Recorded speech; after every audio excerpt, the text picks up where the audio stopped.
tendré que retirarlo justamente del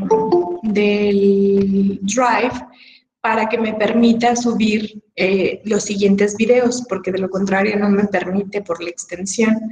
Como son 5 grupos diferentes, son 5 videos, son pesados, entonces no me permite. Entonces, les voy a dar como chance todo el día de hoy para que puedan descargar el video y ya el día de mañana temprano yo les subo el de la sesión de hoy para que lo puedan revisar, ¿de acuerdo? Bueno, muy bien. Entonces vamos a comenzar.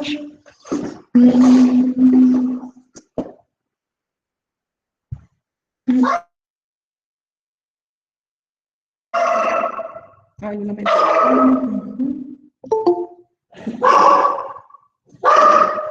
Ay, no me parece. ¿Quién solicitó la entrada?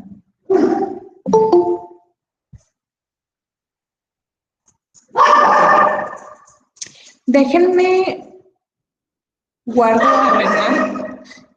a Renard, mi perrito, porque si no va a estar ladrando y se va a estar escuchando la reverberación. Y no quiero.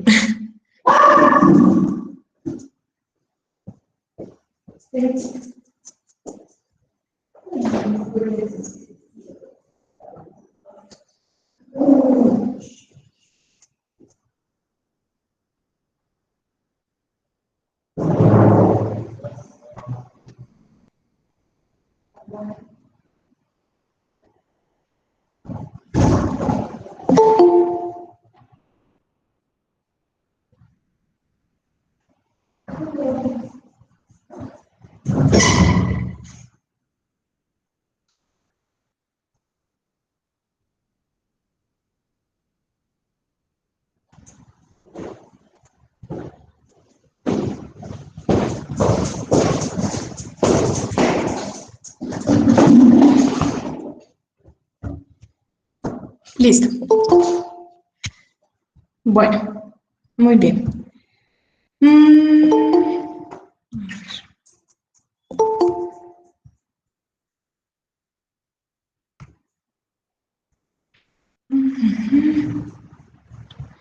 Denme un segundo para presentarles.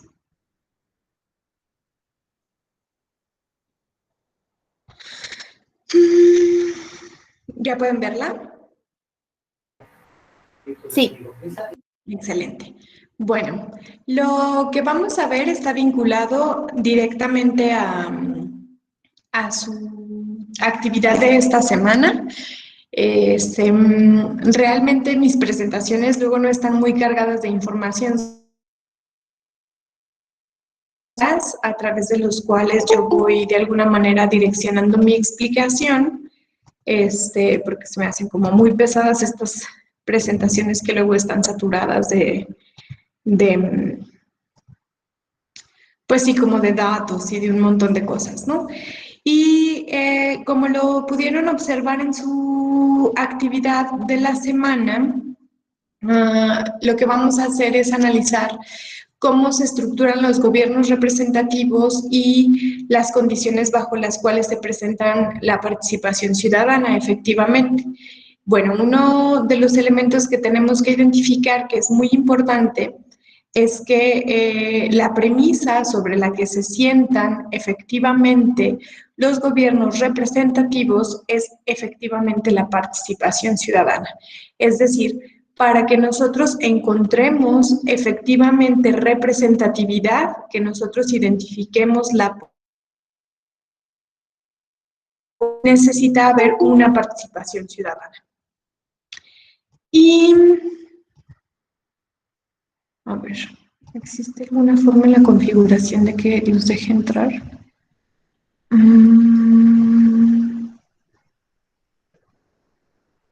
No, parece que no. Dije, para no estar saliéndome de la presentación. Bueno, entonces, ¿vamos bien hasta aquí? ¿Sí? ¿Queda claro? Bueno, primero vamos a revisar algunos antecedentes que son sumamente importantes y que históricamente han sido pilares efectivos sobre las condiciones que se determinan de un gobierno representativo y específicamente que sientan bases o de alguna manera son, pues digamos, guías históricas de la representación efectiva ciudadana y gubernamental y en esta separación justamente la representatividad de los intereses y los derechos del pueblo, ¿no? Es decir, la finalidad de un gobierno representativo es efectivamente salvaguardar ante todo los derechos de los ciudadanos, vigilar sus intereses, trabajar por sus intereses, entre otras cosas. Claro, por supuesto que esto tiene que ver directamente con las cuestiones podríamos decir, teóricas y que efectivamente luego entre estos elementos, podríamos decir, teóricos y el ejercicio real de la representatividad, pues no necesariamente encontramos el ejercicio real de esa representación, ¿no? O sea, desafortunadamente podríamos es claro de alguna u otra forma que en ocasiones, aunque tengamos o gocemos de un representativo, salvaguarda nuestros derechos, busca satisfacer nuestros intereses, etcétera, sino por el contrario, ¿no? Busca gozar de privilegios, de alguna manera solo satisface sus intereses, entre otras cosas. Eso pasa mucho, desafortunadamente, en México, pero también vamos a ver cómo la participación ciudadana tiene impactos significativos para la demanda de esa representatividad. Entonces, en este caso, estos antecedentes, bueno, ¿cuántos somos en lista? 43. ¿En total del salón o ahorita unidos? No, en total del salón. Somos, creo, 51. Ah, ok. Entonces, sí nos faltan. Bueno, ok. Bueno, uno de los primeros antecedentes más significativos, y me refiero a más significativos en las teorías eurocéntricas establecen que la cuna de la cultura occidental sienta sus raíces justamente en la antigua Grecia, ¿no? Entonces, nuestro lenguaje se constituye de griego y latín. Los antecedentes de nuestra democracia moderna sientan bases justo en la antigua Grecia y entonces este es el antecedente más directo o más antiguo que podríamos tener sobre un primer gobierno de representatividad. Esto es muy importante porque justamente estas condiciones políticas van a favorecer las condiciones que generan la filosofía en Grecia. Es decir, los primeros filósofos son griegos, los primeros pensamientos positivistas nacen justamente en Grecia. Y esto tiene que ver con políticas. Vamos a ver cómo. Parece extraño, parece un vínculo que no es real, que es más imaginario, como esas condiciones que luego nosotros forzamos y asociamos obligadamente, pero en realidad no. En la antigua Grecia específicamente, si me dan un segundo, necesito eh, hacer algo en particular. Denme un segundo.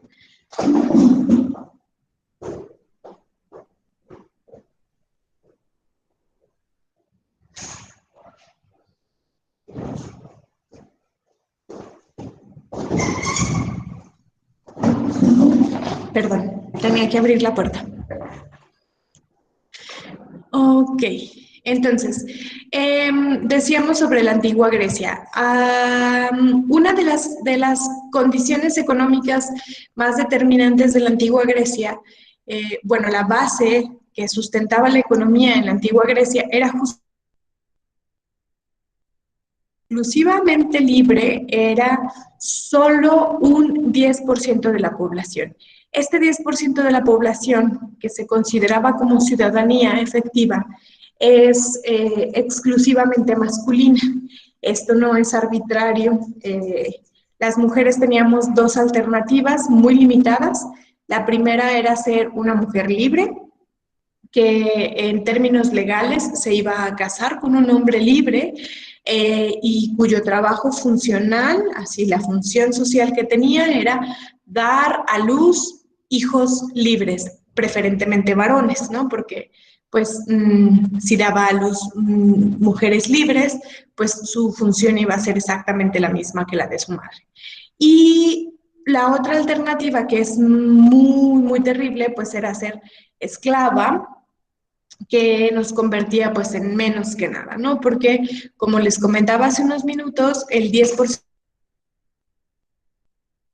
de condición de ciudadanía solamente la ostentaban los varones. Las mujeres siempre éramos como una especie de menores de edad, no sé cómo definirlo de otra forma, porque siempre estábamos bajo el tutelaje del padre o del esposo, dependiendo de cuál fuese el caso. Pero estas condiciones económicas, es decir, que sentaran la base de la economía en la esclavitud, permitió a los hombres libres generar una condición de formación intelectual. De hecho, todos conocemos la famosa frase que dice, la ociosidad es la madre de qué. A ver, díganme para ver si es cierto que la conocen.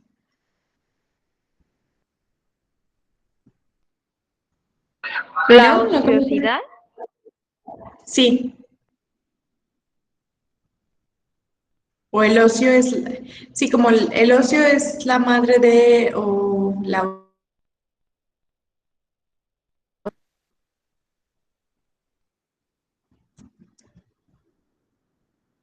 ¿no? Wow, pensé que sí lo conocían.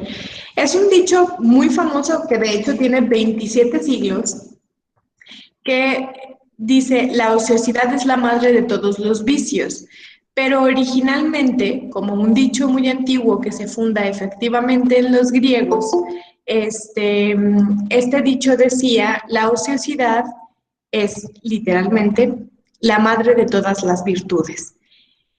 Justo porque los griegos que eran libres y que poseían esclavos, pues literalmente tenían todo el tiempo del mundo para dedicarse a hacer filosofía. No hacían otra cosa más que filosofía. Entonces, uno de los aspectos más importantes es que al tener un gobierno representativo, este 10% de hombres libres, perdón, estaba ciudadanos. Es decir, se formaban a sí mismos desde una temprana edad para participar dentro de la política de la polis.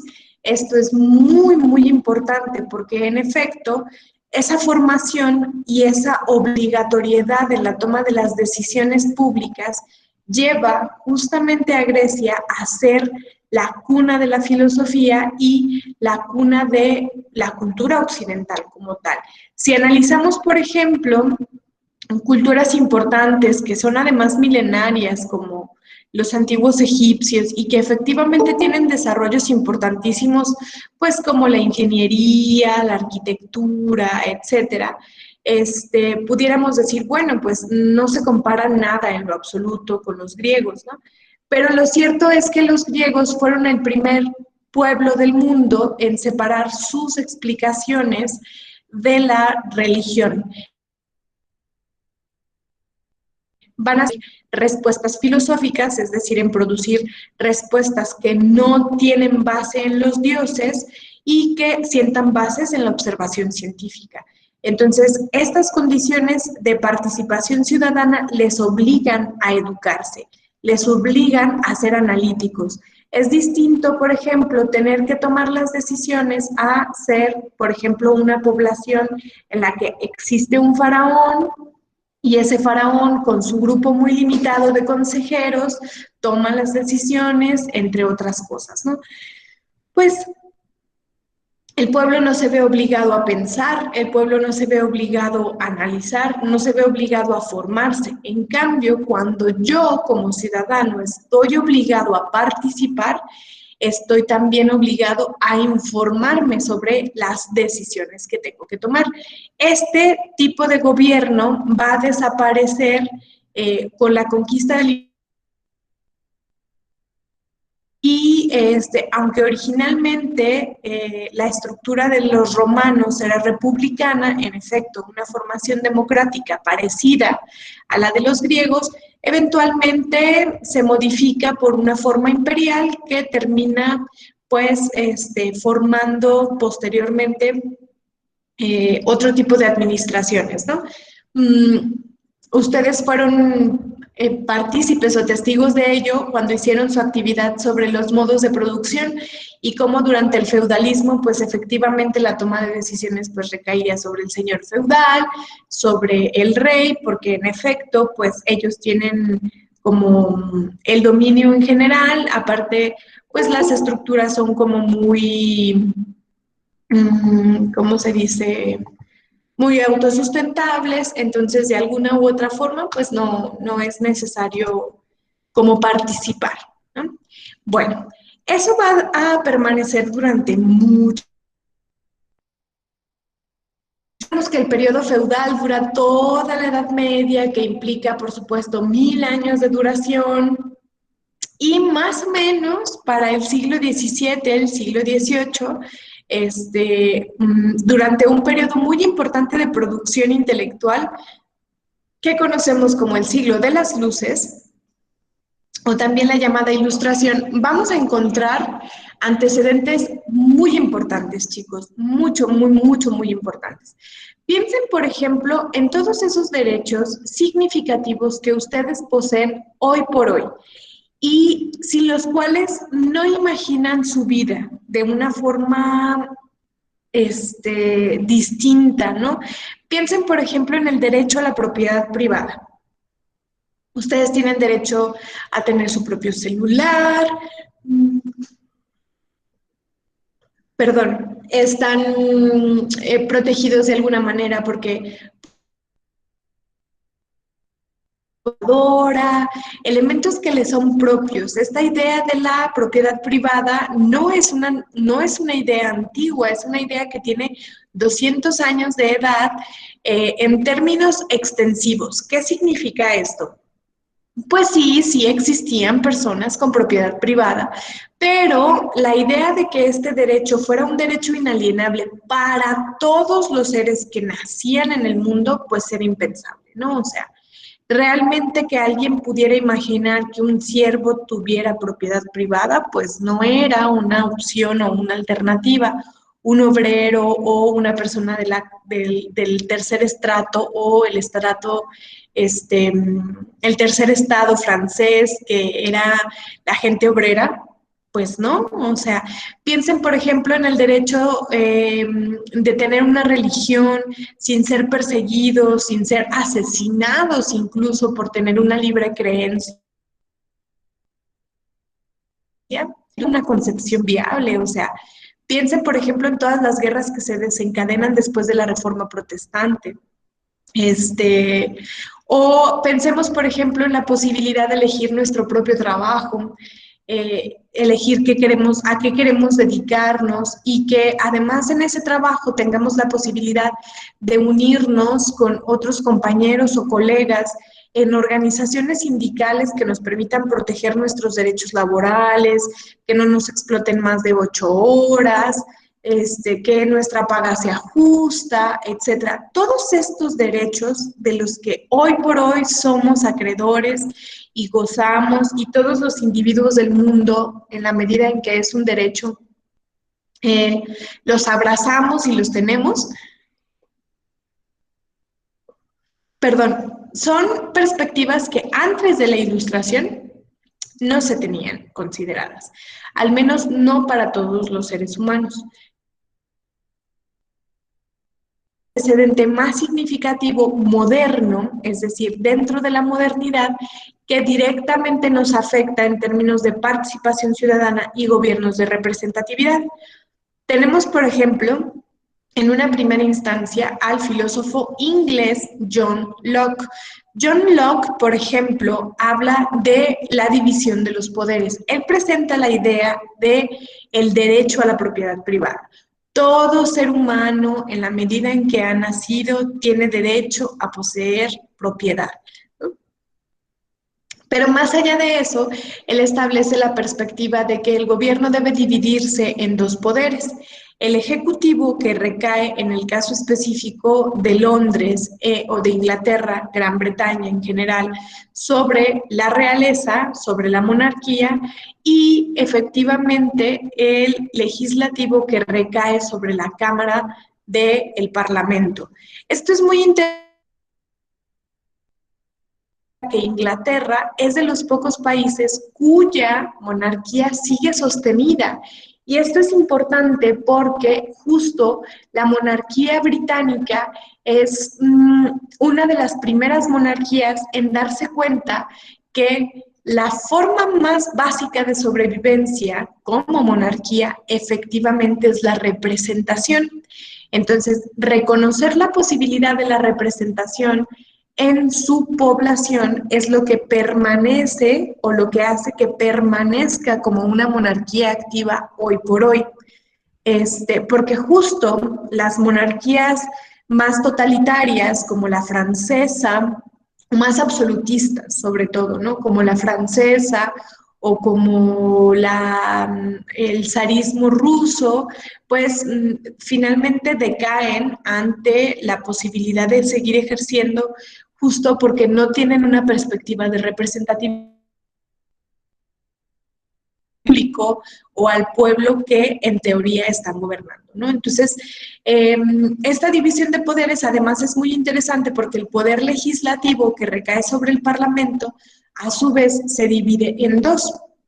Tenemos, por ejemplo, la Cámara de los Lores, que originalmente era la constitución completa del Parlamento, es decir, el Parlamento se constituía exclusivamente de hombres nobles que de alguna manera tomaban decisiones junto con el rey, o legislaban, creaban y producían leyes con el rey.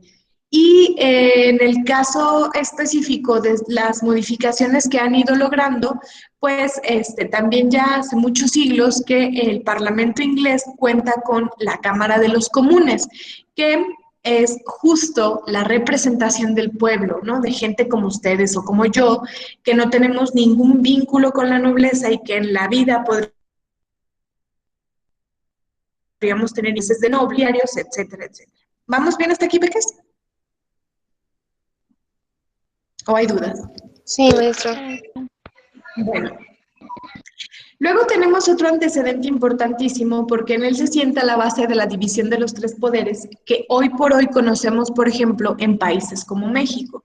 Tenemos, por supuesto, al barón de Montesquieu, francés, quien presenta la novedosa perspectiva de que el gobierno debe dividirse en tres niveles. Por supuesto, el poder ejecutivo, que recae sobre la corona o que recae sobre el rey, porque él, como su nombre lo dice, pues vive en una Francia que está todavía regida por la monarquía de los Capetos, y después el poder legislativo, que recae sobre evidentemente el Parlamento, y el poder ejecutivo, que recae sobre jueces y magistrados, que son quienes buscan observar la protección. Dentro de estas perspectivas ilustradas también tenemos, por supuesto, a Jean-Jacques Rousseau, y Rousseau es un filósofo muy interesante que habla sobre una perspectiva de contrato social. Este contrato social es muy interesante porque justo es la base de la democracia moderna, la que ejecutamos nosotros, la que vivimos hoy por hoy. La idea misma de la soberanía nace en Rousseau. ¿Cómo podemos definir soberanía? Soberanía la entendemos como la capacidad de autogobernabilidad de un pueblo. Pensemos en los países imperialistas, como Inglaterra, ¿no? Que va por el mundo, conquista territorios y los domina, ¿no? Pensemos, por ejemplo, en su dominio sobre la India. Bueno, pues evidentemente tiene intereses económicos, entonces va a estos lugares que son riquísimos en recursos naturales, gobernar, son pueblos de salvajes y entonces nosotros les vamos a traer progreso. Nosotros les vamos a ofrecer avance histórico, progreso industrial, progreso educativo y entonces los vamos a gobernar. Así como así. Ese es un desconocimiento de la soberanía poblacional.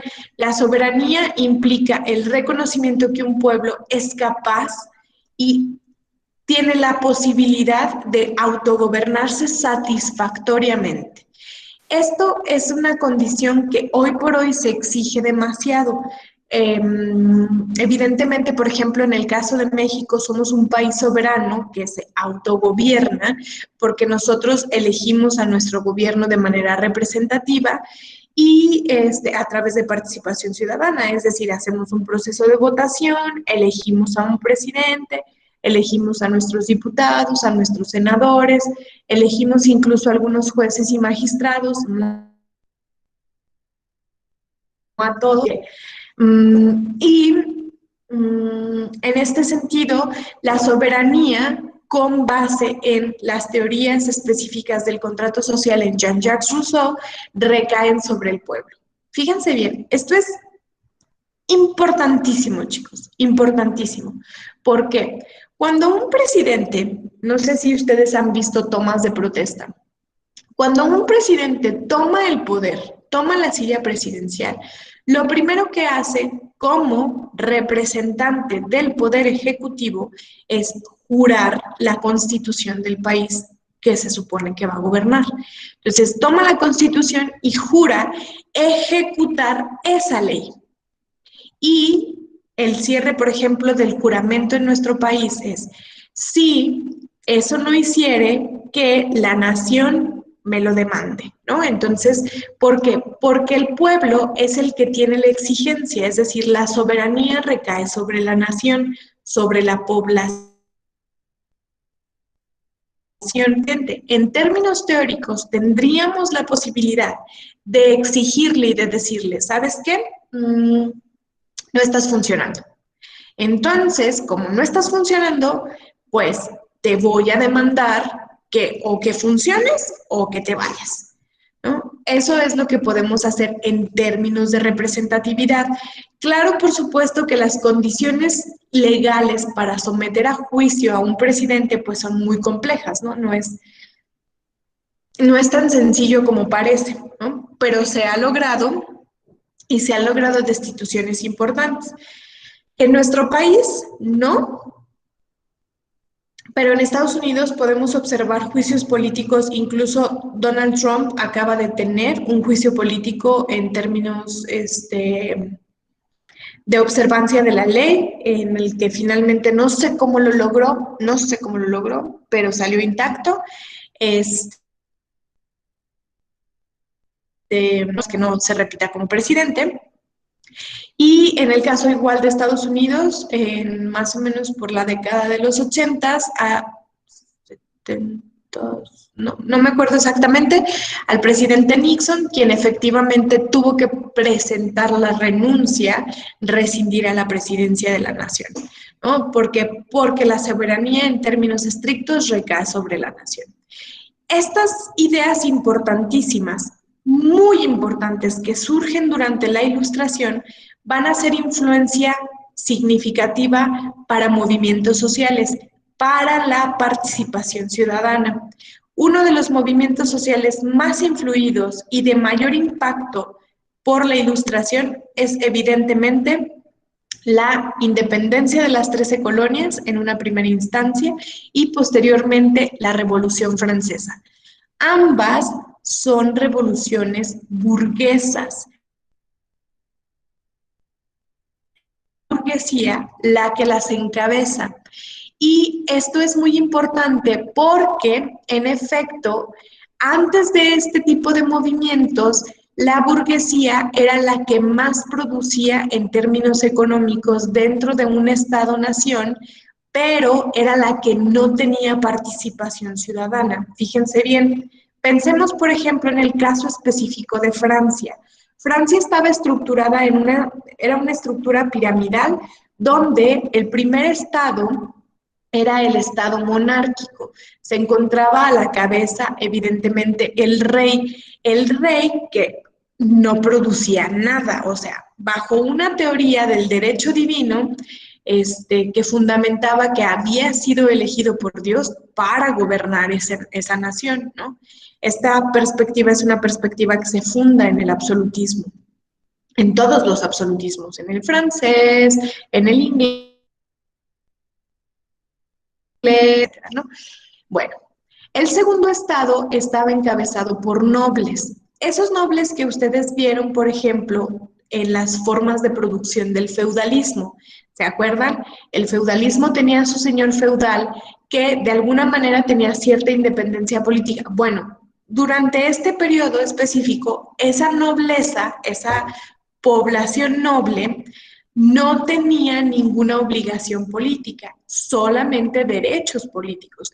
Entonces recibía todos los beneficios porque la nobleza se dividía en nobleza regular y la nobleza eclesiástica, y ellos solo cobraban impuestos, vivían de esos impuestos, etcétera. Y finalmente estaba el tercer estado, o el estado, pues el tercer estado básicamente así se le llamaba, y el tercer estado estaba constituido por gente pobre o por gente obrera y por burgueses. Lo más interesante es que los burgueses son los que poseen los medios de producción, y en este sentido no tenían derecho a la toma de decisiones. Entonces, es esta clase específica, una clase de alguna manera educativa, que exige que en la medida en que paga suficientes impuestos como para mantenerles la vida a los otros dos estrados o a los otros dos estatus, al final del día requieren participación ciudadana, es decir, representación en la toma de decisiones, porque la toma de decisiones solamente beneficia a los otros y no al tercer estado. Entonces, fíjense bien cómo justo la participación ciudadana lo que demanda es tener un representante que permita de alguna manera que el Estado o que el grupo social tenga a alguien que salvaguarde sus derechos y sus intereses. Eso es importantísimo. Entonces, la Revolución Francesa, la independencia de las 13 colonias, como revoluciones burguesas, finalmente son las que dan un vuelco a la estructura social. ¿Por qué? Porque en efecto, como en países como Francia, en países, la eliminación de las monarquías y el control total de efectivamente la clase burguesa. En el caso de Estados Unidos, bueno, la independencia de las 13 colonias, lo que llevan a cabo es el desconocimiento de la corona inglesa como gobierno directo de las 13 colonias, y es así como se forma o se crea finalmente los Estados Unidos, ¿no?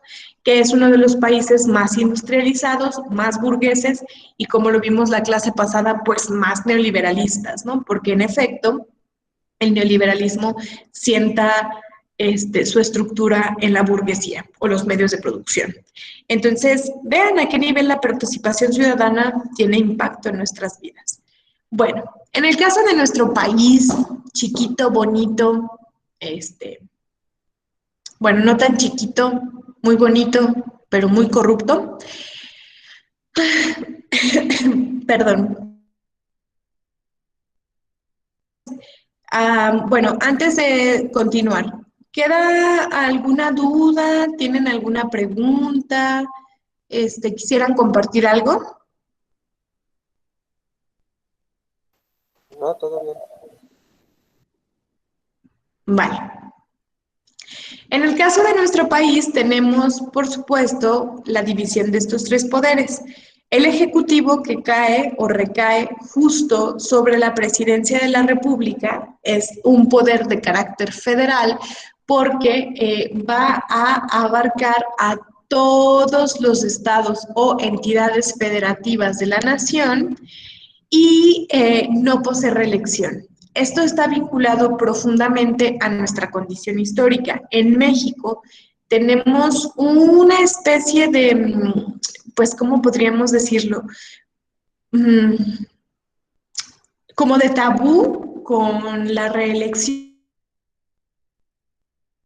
El proceso de la no reelección es que se fundaron precisamente pues dictaduras, ¿no? Entonces, la Revolución Mexicana sienta sus bases en esta premisa, el sufragio efectivo, no reelección, es decir, obedece mi voto, escucha mi voto como participación ciudadana y no te reelijas, ¿no? Entonces, en efecto, el Ejecutivo carece de esta figura.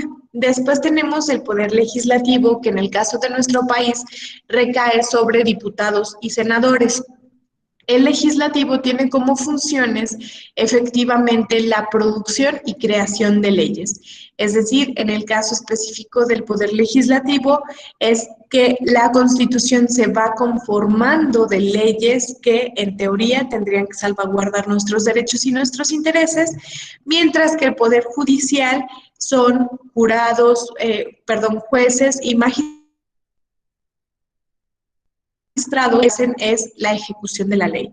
Es decir, el primero vigila que la ley se ejecute, el segundo vigila produce esta ley y el tercero castiga si no hay una observación de esta ley.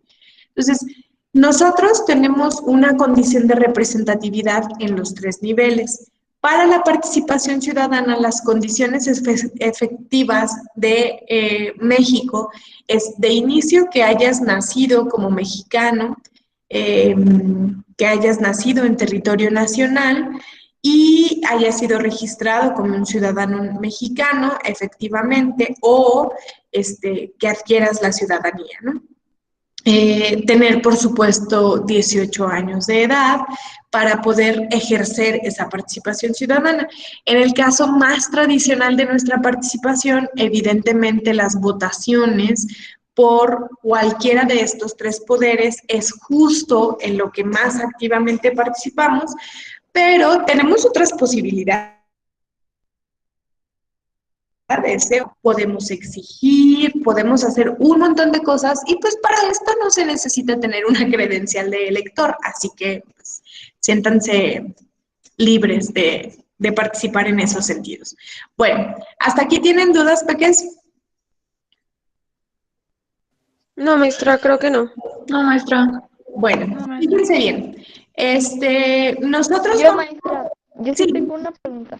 sí, Fer. De igual manera, aunque tengamos esos tres poderes, en jerarquía, como quien decir, de igual manera, en esos tres poderes es donde se empieza a implicar la corrupción, ¿no? Sí, creo que uno de los conflictos más importantes que observa nuestro país es dos elementos muy importantes, ambos muy vinculados, ¿no? El primero es la corrupción, es decir, la violación de las leyes, ¿no? Hay un desconocimiento y decir, yo conozco la ley, pero quiero no obedecerla. Pero de la mano de estas condiciones está también, por supuesto, la impunidad, porque, pues, admitámoslo, en sentidos reales, en cualquier país del mundo se viola la ley, ¿no? En cualquiera. Pero la diferencia esencial es que existen países donde si se viola la ley, pues se castiga fuertemente, ¿no? En México no pasa. Entonces, lo peor de la situación, más allá de la corrupción y la impunidad, es que esa corrupción y esa impunidad se observa más abiertamente en la clase política de la nación, que está presente en esos tres poderes, desafortunadamente. Entonces, creo que uno de los factores más apremiantes que podemos tener hoy por hoy es justo nosotros, en nosotros recae la demanda y la visibilización de estas cosas, ¿no? O sea, date cuenta que soy consciente de esta corrupción, ¿no? O sea, date cuenta que yo sé que está siendo corrupto y que esto es, y que además está saliendo impune y que no lo voy a permitir, ¿no? O sea, sé que suena un poco extraño, pero a veces son los mecanismos que nos quedan. De hecho, justo lo que les iba a comentar, es que en efecto, nosotros esta semana, por ejemplo, vamos a analizar los gobiernos representativos, ¿no? Ustedes van a ver en su actividad, pues, cómo se caracteriza un gobierno representativo, cuándo comienzan en México, qué funciones tienen, cómo se da en términos legales la participación ciudadana, etcétera, etcétera, etcétera. Pero la siguiente semana vamos a analizar, por ejemplo, movimientos importantísimos que han confrontado a la ley en términos, bueno, que han confrontado no a la ley, sino a la clase política en términos de demanda de la observación de la ley, ¿no?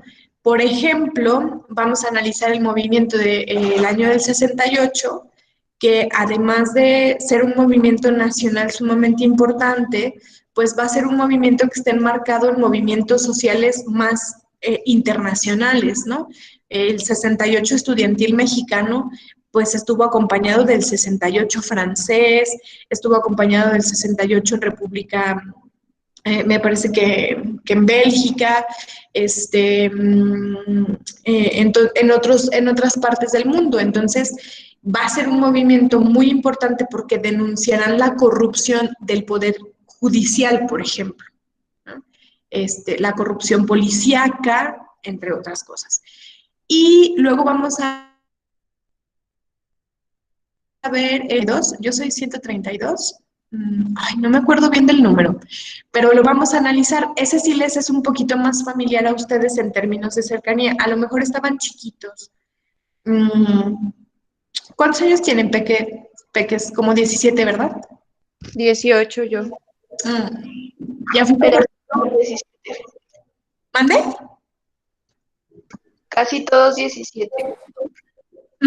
Sí, pues esto fue justo cuando ascendió al poder este, Enrique Peña Nieto. Eso implica que cuando menos ya pasaron 9 años de eso. Ustedes tendrían, pues, 8 añitos, más o menos, ¿no? Sí, ya tiene buen rato. Sí, efectivamente. Pero bueno, ustedes, por ejemplo, analizaron en su actividad pasada los efectos del neoliberalismo en México, ¿no? O sea, cómo la neoliberalización mexicana, uno de los efectos negativos era justo la creación de monopolios, ¿se acuerdan? Dos de los monopolios que se conoce como un duopolio de poder en México más importante es justamente el duopolio TV Azteca Televisa.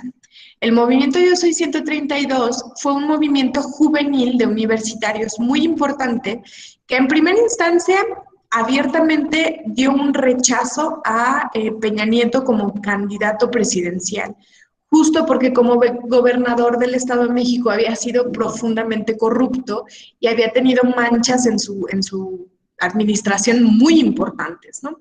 Entonces, en este rechazo, los estudiantes de una universidad protestaron en su contra cuando él fue a presentarse a la universidad, pero sobre todo el movimiento se enfocó abiertamente en recriminar cómo el duopolio Televisa TV Azteca manipulaba la información, dato que en este caso era el ahora ya expresidente Enrique Peña Nieto. Entonces, estos movimientos sociales son muy importantes. Sí, Fer. Bueno, no sé, tengo una duda, pero a lo mejor estoy mal. A lo que más o menos nos explicas, eso era cuando pasaba de que, no sé, que compraban conductores de programas y así, y se hablaba sobre eso, ¿no? Lo que igual están haciendo ahora, pero con los youtubers. Sí, más o menos.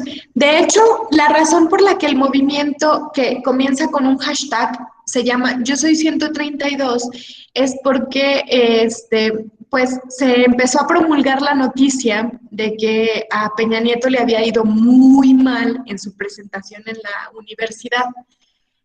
Porque ya había sido noticia pública que en la UNAM lo habían corrido, o sea, lo corrieron, literalmente los estudiantes de la UNAM lo corrieron.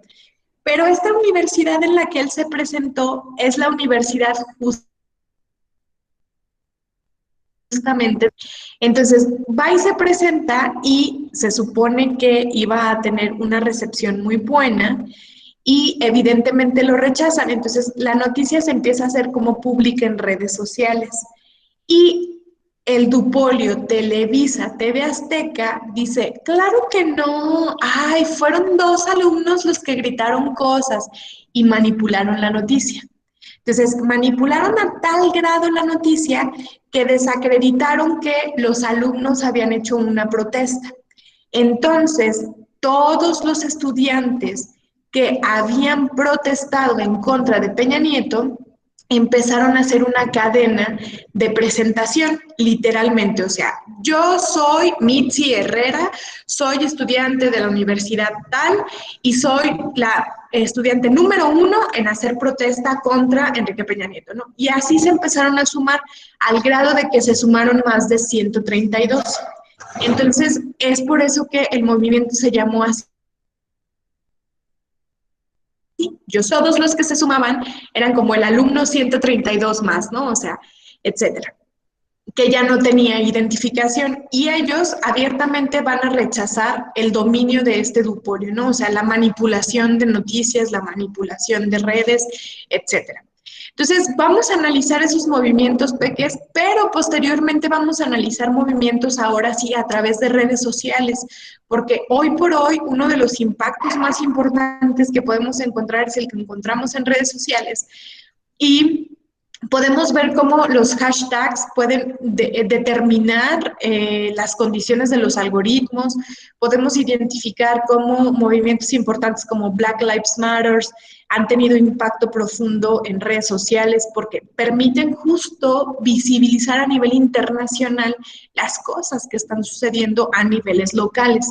Entonces, esa va a ser como nuestra progresión, analizar la representatividad, nuestra participación en movimientos puede hacer una transformación real en nuestras condiciones sociales, ¿no? Bueno, los dejo. ¿Tienen dudas? No, maestra. No. Bueno, No, maestra. cuídense mucho porque la situación está muy difícil. Traten de ser muy responsables. Quédense en casa. Cuiden su salud, cuiden la de su familia. Tengan bonito fin de. Y pues nada, estamos en contacto. Cualquier duda que tengan en el chat del WhatsApp, ¿de acuerdo? Gracias, maestra. Sí, maestra, Sí, gracias. maestra, gracias. Bonito día. Igualmente. Hasta luego. Igual.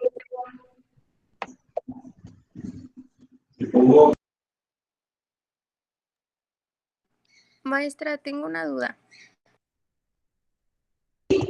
Sí, Monse, dime adelante. En la actividad que acabo de dejar, dice que tenemos que realizar un mapa conceptual. ¿El mapa conceptual a fuerzas lo en Word o en PowerPoint? En lo que tú quieras, Monse, siempre que al final, cuando le des guardar, le des en el formato PDF. O sea, puedes hacerlo en PowerPoint, lo trabajas en PowerPoint y cuando le das guardar y le pones tu nombrecito y todo eso, abajo le pones PDF en el formato y ya se sube en PDF. Entonces, la forma en la que lo quieras hacer está perfecto. Tú siéntete libre. Sí, es que hay una aplicación que es para hacer mapas conceptuales, por eso pregunto. Pues sí. Sí, mira, la verdad es que justo se me pasó a decirles, yo estoy como muy acostumbrada a revisar los trabajos así como en los formatos universitarios, pero me gustó mucho revisar sus coloridas, tenían imágenes, todo. Entonces ustedes siéntanse súper libres de hacer todo lo que quieran, siempre que satisfagan así como los elementos importantes, que vengan sus nombrecitos bien claros y que vengan las referencias. Ya con eso, ustedes usen lo que más les lata. Ah, ok, muchas gracias, maestra. No, ¿de qué, Monse? Maestra, Sí, Marlene, a tus órdenes. mi compañera Paola Ramos Díaz tuvo que salir de la reunión y nos pidió que le avisáramos. Bueno, sí, no te preocupes. No, yo entiendo que luego a veces hay situaciones difíciles. Entonces, mientras tengan la posibilidad, por ejemplo, como de revisar la grabación y todo eso, todo está perfecto. Ok, gracias, maestra. No, gracias a ti por avisar. La maestra, también le iba a decir algo así de que mi compañera Diana Roque no se pudo conectar porque está trabajando. Ah, creo que sí me escribió. Ah, bueno. Sí, Muy Cristina, bien. muchas gracias. Gracias, maestra. Cuídese mucho. Igualmente, bonito día. Igualmente, bye.